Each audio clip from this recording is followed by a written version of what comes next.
Each week, Deal or No Deal Island host, Game Master, and executive producer Joe Manganiello will weigh in with entertainment weekly regarding the latest events on the Banker's Island.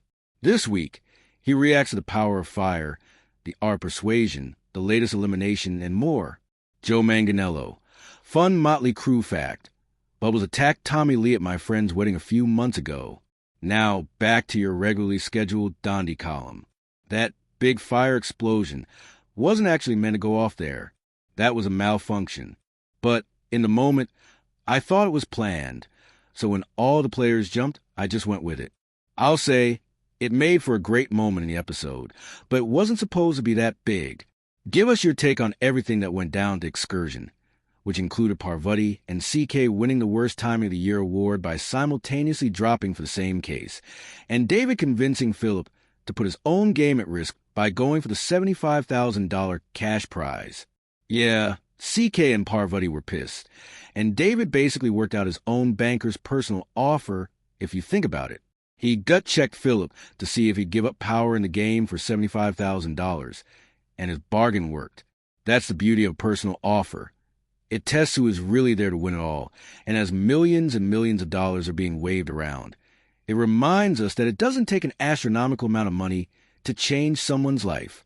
David made a final 3 deal with Philip at the start of the day and also convinced him to not go for safety in the excursion, only to then cut him from the game just a few hours later.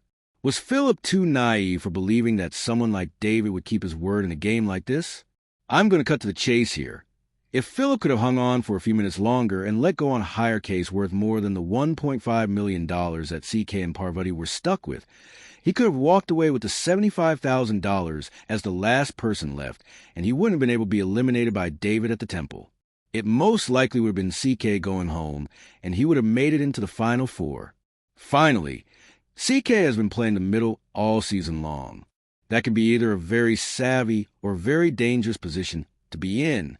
We'll see how it all plays out on the other end of the cliffhanger.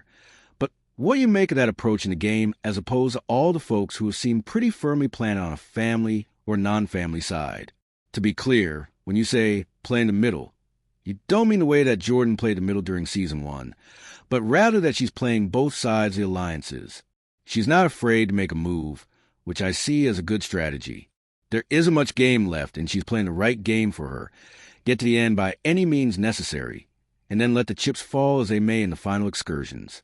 CK has played a very aggressive and emotional game at times this season. She has not been afraid to speak up and make some enemies, but despite it all, has made her way to the Final Four. Now, I wouldn't have recommended playing the game the way she has at certain points, but somehow, it's worked for her and has made her one of the more interesting players from a season of great characters. And then there were 4.